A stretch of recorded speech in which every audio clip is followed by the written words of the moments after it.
ಎಲ್ಲರಿಗೂ ನಮಸ್ಕಾರ.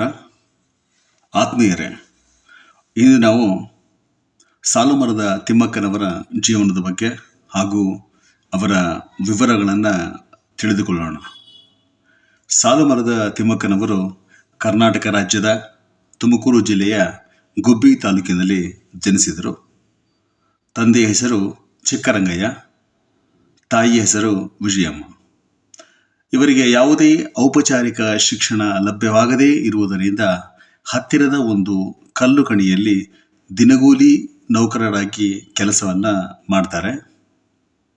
ಇವರು ಮುಂದೆ ಚಿಕ್ಕಯ್ಯ ಎಂಬುವರನ್ನು ಮದುವೆ ಆಗ್ತಾರೆ. ಈ ಚಿಕ್ಕಯ್ಯನವರು ರಾಮನಗರ ಜಿಲ್ಲೆಯ ಮಾಗಡಿ ತಾಲೂಕಿನ ಹುಲಿಕಲ್ ಗ್ರಾಮದವರಾಗಿರ್ತಾರೆ. ಈ ದಂಪತಿಗಳಿಗೆ ಬಹಳ ವರ್ಷಗಳಿಂದ ಮಕ್ಕಳಾಗಿರಲಿಲ್ಲ. ತಿಮ್ಮಕ್ಕನವರು ತಮಗೆ ಮಕ್ಕಳಿರದ ದುಃಖವನ್ನು ಮರೆಯೋದಕ್ಕೋಸ್ಕರ ಆಲದ ಸಸಿಗಳನ್ನು ನೆಡಲಿಕ್ಕೆ ಪ್ರಾರಂಭವನ್ನು ಮಾಡ್ತಾರೆ. ಇವರು ಕೂದೂರಿನಿಂದ ಹುನಿಕಲ್ವರೆಗೆ ಇರುವಂತಹ ರಾಜ್ಯ ಹೆದ್ದಾರಿಯ ರಸ್ತೆಯ ಬದಿಗಳಲ್ಲಿ ಸಸಿಗಳನ್ನು ನೆಡಲಿಕ್ಕೆ ಆರಂಭ ಮಾಡ್ತಾರೆ. ಮೊದಲ ವರ್ಷದಲ್ಲಿ 10 ಸಸಿಗಳನ್ನು ಅವರು ನೆಡ್ತಾರೆ. ಅದು ಕೂದೂರಿನ ಹಳ್ಳಿಯ ಬಳಿ ಇರತಕ್ಕಂತಹ 4 ಕಿಲೋಮೀಟರ್ ಒಳಗಡೆಯಲ್ಲಿ ಸಸಿಗಳನ್ನು ನೆಡ್ತಾರೆ. ಅದಕ್ಕೆ ತಮ್ಮ ಆದಾಯವನ್ನು ಸಹ ಅವರು ಬಳಸ್ಕೊಳ್ತಾರೆ. ಈ ದಂಪತಿಗಳು ಅದಕ್ಕೆ ನೀರು ಹಾಕಬೇಕು ಅಂತ ಹೇಳಿ ಯೋಚನೆಯನ್ನು ಮಾಡಿದಾಗ ಸುಮಾರು 4 ಕಿಲೋಮೀಟರ್ಗಳ ದೂರದಿಂದ ಆ ನೀರನ್ನು ತೆಗೆದುಕೊಂಡು ಬಂದು ಆ ಸಸಿಗಳನ್ನು ಅವರು ಬೆಳೆಸ್ತಾರೆ. ಜೊತೆಗೆ ತಾವು ನೆಟ್ಟಂತಹ ಸಸಿಗಳನ್ನು ಯಾವ ಜಾನುವಾರುಗಳು ಸಹ ಅಥವಾ ದನಕರುಗಳು ಸಹ ತಿನ್ನಬಾರ್ದು ಅಂತ ಹೇಳಿ ಅದಕ್ಕೆ ಸುತ್ತ ಮುಳ್ಳಿನ ಪೊದೆಗಳನ್ನು ಸಹ ಅದಕ್ಕೆ ಹಾಕ್ತಾರೆ. ಅಂದರೆ ಅದನ್ನು ಸಂರಕ್ಷಣೆಯನ್ನು ಮಾಡ್ತಾರೆ. ಸಸಿಗಳನ್ನು ಬೆಳಲಿಕ್ಕೆ ನೀರಿನ ಅವಶ್ಯಕತೆ ಇರೋದರಿಂದ ಅವುಗಳನ್ನು ಸಹ ಅವರು ಮುಂಗಾರು ಮಳೆಯಲ್ಲೇ ಆ ಕಾಲದಲ್ಲಿ ಸಹ ಇವರು ನೆಡ್ತಾರೆ. ಒಟ್ಟಾರೆಯಾಗಿ ಇವರು 284 ಸಸಿಗಳನ್ನು ಇವರು ನೆಟ್ಟಿದ್ದಾರೆ ಅಂತ ಹೇಳಿ ನಮಗೆ ಮಾಹಿತಿ ಸಿಕ್ಕಿದೆ. ಹಾಗೆ ಇವರ ಸಾಧನೆಗಾಗಿ ಈ ಬಹಳಷ್ಟು ಸನ್ಮಾನಗಳನ್ನು ಪ್ರಶಸ್ತಿಗಳನ್ನು ಇವರು ಪಡೆದುಕೊಂಡಿದ್ದಾರೆ. ಸಾಲುಮರದ ತಿಮ್ಮಕ್ಕನವರಿಗೆ ದೊರೆತಂತಹ ಪ್ರಶಸ್ತಿ ಮತ್ತು ಗೌರವಗಳ ವಿವರ ಈ ಥರ ಇದೆ.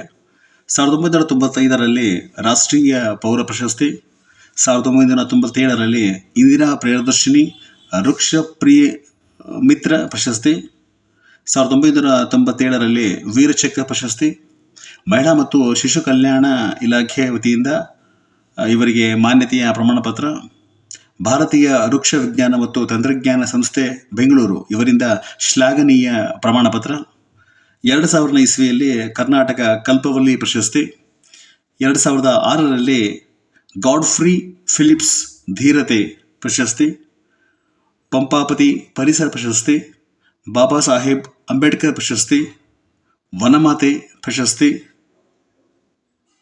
ಶ್ರೀಮಾತೆ ಪ್ರಶಸ್ತಿ, ಮಾಗಡಿ ವ್ಯಕ್ತಿ ಪ್ರಶಸ್ತಿ, ಎಚ್ ಹೊನ್ನಯ್ಯ ಸಮಾಜ ಸೇವಾ ಪ್ರಶಸ್ತಿ, ಕರ್ನಾಟಕ ಪರಿಸರ ಪ್ರಶಸ್ತಿ, ಮಹಿಳಾ ರತ್ನ ಪ್ರಶಸ್ತಿ, ನ್ಯಾಷನಲ್ ಸಿಟಿಸನ್ ಪ್ರಶಸ್ತಿ, ರಾಜ್ಯೋತ್ಸವ ಪ್ರಶಸ್ತಿ, ಹೂವಿನ ಪಡೆ ಪ್ರತಿಷ್ಠಾನದ ವತಿಯಿಂದ 2021ರಲ್ಲಿ ವೇಬ್ಯಾಕ್ ಮಿಷನ್ನಲ್ಲಿಂದ ವಿಶ್ವಾತ್ಮ ಪ್ರಶಸ್ತಿ, ಆರ್ಟ್ ಆಫ್ ಲಿವಿಂಗ್ ಸಂಸ್ಥೆಯ ವತಿಯಿಂದ ವಿಶಾಲಾಕ್ಷಿ ಪ್ರಶಸ್ತಿ, 2010 ಸಾಲಿನ ಪ್ರತಿಷ್ಠಿತ ನಾಡೋಜ ಪ್ರಶಸ್ತಿ ಲಭಿಸಿದೆ ಇವರಿಗೆ.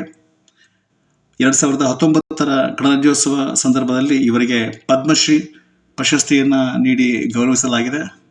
2020ರಲ್ಲಿ ಕರ್ನಾಟಕ ಕೇಂದ್ರೀಯ ವಿಶ್ವವಿದ್ಯಾನಿಲಯದಿಂದ ಗೌರವ ಡಾಕ್ಟರೇಟ್ ಪದವಿ ಸಹ ಇವರಿಗೆ ದೊರೆತಿದೆ.